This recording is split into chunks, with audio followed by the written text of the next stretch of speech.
everyone, welcome to the lecture of Foundation Engineering. In today's lecture, we are going to start a new module, and in this module, we are going to study about the foundation on a problematic soil. So basically, there are two types of problematic soils: expansive soils and collapsive soils. So first of all, we are going to see about the expansive soils. Expansive soils are a soil that expand when water is added and shrink when they dry out. So basically expansive soils, which are clay soils and are also called swelling soils.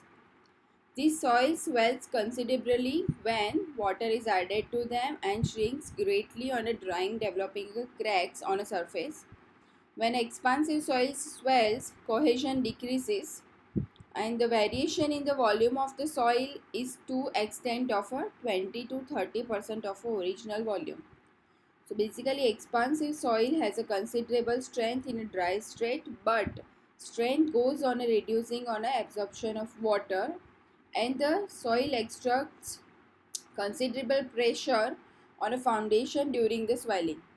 Expansive soils contains a mineral such as a um, montmorillonite, elite and kaolinite clays and that are capable of absorbing water. In India, these expansive soils are known by a local names such as black cotton soils in central India, bentonite in Rajasthan and Kashmir, Mar or a Kabar in Uttar Pradesh, and these soils occupy about the 30 to 40% lands in India. Causes of expansion of expansive soil. तो expansive soil में expansion क्यों होता है, उसके causes क्या होते हैं? तो basically first of all rain, जब रेन आता है तो क्या होता है कि हमारी जो एक्सपेंसिव सॉइल होती है वो क्या होता है, उसके अंदर पानी ऐड होता है। तो बेसिकली मैंने आपको बोला था कि कब वो स्वेल होती है और स्वेल होने के बाद वो श्रिंक हो जाती है, मतलब जब ड्राई होती है तो उसके अंदर एक्सपांशन आता है। सेकेंड है lawn and garden watering creates a moist zone in exterior of a foundation. Cesspools, septic tanks, leaky pipes and swimming pools. So ये सारे रीजंस है एक्सपेंशन होने के एक्सपेंसिव सॉइल के अंदर। But a soil whose swelling is inhabited by a small surcharge load or by a supply of water is not considered as a swelling soil. For example, sand. Expansive soil possesses a high plasticity index and their liquid limit is more than 40 and plasticity index is more than 1.5. Black cotton soils found in many parts of India belong to this category and color varies from dark to grey. So shrinkage cracks are visible on a ground surface during a dry season. The width of the cracks may be up to a 20 mm or a lump of a dry cotton requires a hammer to break. During the rainy season, soil become very sticky and very different to traverse, and these soils have a very poor bearing capacity ranging from 50 kilonewton per meter square to 100 kilonewton per meter square. Foundation constructed on such soils are subjected to a large uplift forces caused by a swelling, and these forces includes heaving, cracking and breakup of foundation. The depth in a soil to which a periodic changes of a moisture content occur is referred to as an active zone. So you can see in this figure active zone. This is also called unstable zone. In a dry season, the water content increases with the depth and becomes constant at a certain depth. In a wet season, the water is maximum at the surface and decreases with the depth of an active zone. So you can see Z shows the effective depth. The structure built with the active zone are likely to move up during the rainy season and down during the dry season. The structure suffer damage if differential movements are considerable. If a structure is built during the dry season with the foundation laying with the active zone, the base of the foundation experiences swelling pressure during the wet season. Right? Wet season में क्या होता है, नीचे वाला जो foundation का layer होता है उसके अंदर swelling हो जाता है. So the maximum swelling pressure may be high as a 2 MPa, and if the imposed bearing pressure on a foundation by structure is less than the swelling pressure, and the structure is likely to be filled up locally, and which would lead to cracks in a structure. And if imposed bearing pressure is greater than the swelling pressure, there will be no any problem to structure. If structure is built during the wet season, it will definitely experience a settlement during the dry season, and the better practice to construct a structure during a dry season and complete it before the wet season. Right? तो basically हम लोग जब swelling वाली soil में कोई भी construction करना चाहते हैं तो हमें कौन सी ड्राई सीजन में करना चाहिए, बिकॉज अगर हम लोग वेट सीजन में कंस्ट्रक्शन करते हैं तो ड्राई सीजन के अंदर क्या होता है, सेटलमेंट हो जाता है. और अगर हम लोग वेट सीजन में करते हैं कंस्ट्रक्शन तो ड्राई सीजन में स्वेलिंग होता है बट वो 2 MPa जितना होता है. राइट? तो उसको हम लोग डिज़ाइन लोड के अंदर कैलकुलेट करके सेटलमेंट कर सकते हैं. तो बेसिकली हमें कंस्ट्रक्शन ड्राई सीजन के अंदर ही करना चाहिए. Now we will see a mechanism of a swelling. So swelling of a behaviour of a soil would depend largely on the type of clay minerals that are present in this soil and a portion in which they are present.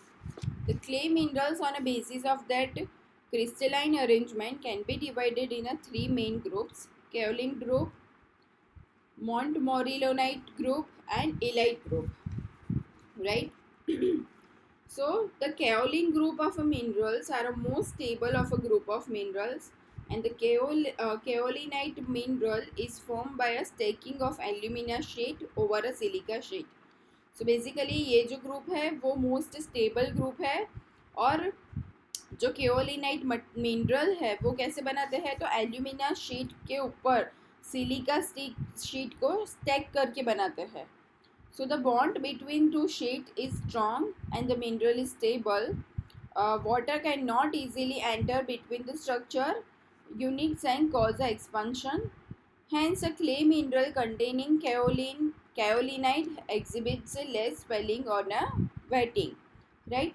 तो जो structure ये sheet के बीच में बनाया जाता है वो structure के अंदर एक्सपांसन होता है लेकिन लेस एक्सपांसन होता है. सो जो क्ले के अंदर ये केओलिनाइट होता है उसके अंदर लेस स्वेलिंग एंड वेटिंग होता है. The structural arrangement of montmorillonite mineral consists of an alumina sheet sandwiched between a 2 silica sheet. Right? तो ये जो montmorillonite structure है उसके अंदर क्या होता है, एल्यूमिना शीट के बीच में एल्यूमिना शीट सैंडविच होती है 2 सिलिका शीट के बीच में. राइट? सो उसके वो एक यूनिट के जैसे वर्क करता है. So successive structural unit are stacked one over another and joined together by a link between oxygen atoms of a 2 silica sheets. As the bonding between 2 silica sheets is weak, water can enter and cause swelling. Thus, the soil containing a large amount of mineral montmorillonite exhibits a high shrinkage and swelling. So, जिसके अंदर ये mineral होता है वहाँ पे high shrinkage and swelling अकर होता है. And characteristics of bentonite clay and black cotton soil contain montmorillonite mineral, and the illite mineral has the same structure arrangement as this Baust group, but the presence of potassium as a bonding material between two structural units make the illite mineral swell less. So basically ये जो second type का है उसके अंदर swelling ज़्यादा होती है montmorillonite group के अंदर, लेकिन इलाइट ग्रुप के अंदर एक पोटेशियम जैसे मटेरियल होता है, मिनरल होता है, जिसकी वजह से दो स्ट्रक्चर यूनिट के बीच में बॉन्ड अच्छा रहता है. ठीक है? और बॉन्ड अच्छा रहता है, उसकी वजह से स्वेलिंग लेस होता है. What is swelling potential? So, swelling potential is defined as a percentage of a swell of a literally confined sample in a odometer test which is soaked in a water under a surcharge load of 7 kPa. 7 kPa load के after being compacted to a maximum dry density at optimum moisture content according to AAS-TO compact test. And what is swelling pressure? That is known as a PS. Swelling pressure is defined as a pressure required for a preventing volume expansion in a soil in a contact with the water, and the swelling pressure measured in a laboratory odometer is different from the field, and the actual field swelling pressure is always less than a measured in a laboratory. Now we are going to see a identification of expansive soils.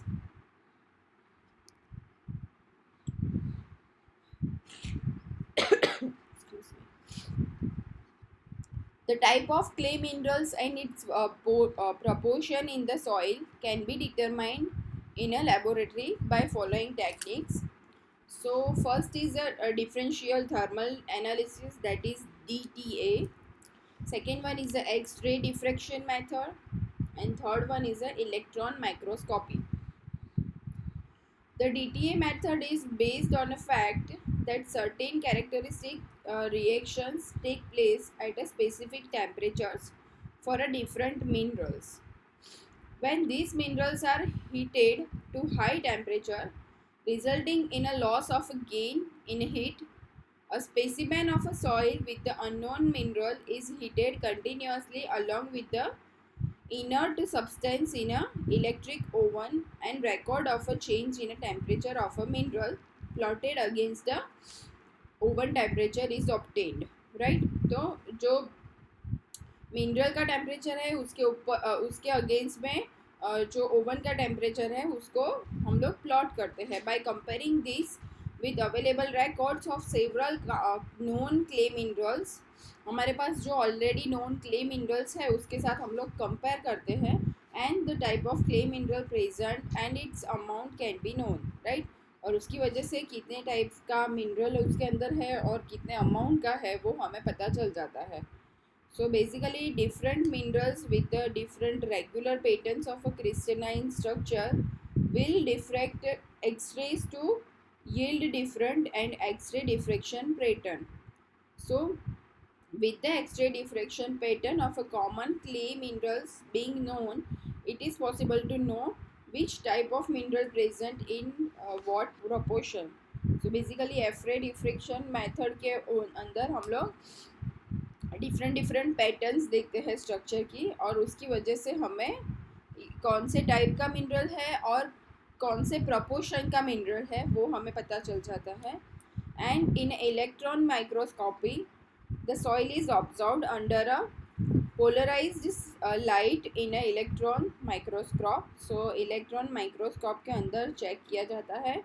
The method requires skill and experience person. Certain characteristics, stain, etc. are a indication of a nature of a clay minerals present. So the tests discussed above are rather specialized and technical.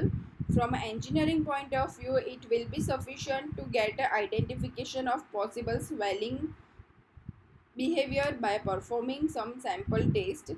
So अगर simple test अगर हम लोग देखें जैसे free swell test है, differential free swell test है, swelling pressure test है, तो ये सारे जो टेस्ट है उसके बारे में हम लोग नेक्स्ट लेक्चर में डिस्कस करेंगे. राइट. बेसिकली ये सारे टेस्ट हम लोग क्यों करते हैं? सो क्ले मिनरल और उसका कितना प्रपोर्शन प्रेजेंट है सॉइल के अंदर वो डिटरमाइन करने के लिए हम लोग ये डिफरेंट टेस्ट करते हैं. गाइस आज के लेक्चर में हम लोगों ने एक्सपांसिव सॉइल्स के बारे में देखा. मैकेनिज्म क्या होता है एक्सपांसिव सॉइल का, एक्टिव जोन बेसिकली क्या है, और हम लोगों ने देखा कि आइडेंटिफिकेशन ऑफ एक्सपांसिव सॉइल कैसे होता है. अब हम लोग नेक्स्ट लेक्चर में देखेंगे कि ट्रीटमेंट ऑफ एक्सपांसिव सॉइल कैसे होती है, इसके ऊपर हम लोग कैसे फाउंडेशन कर सकते हैं। सो फाउंडेशन ऑन एक्सपांसिव सॉइल्स देखेंगे नेक्स्ट लेक्चर में। तब तक अगर आपको कोई क्वेरी है, कोई क्वेश्चन है रिगार्डिंग टुडेज लेक्चर, तो आप मुझे पूछ सकते हो कॉल करके, या फिर गूगल मीटिंग में भी पूछ सकते हो। So thank you so much for listening.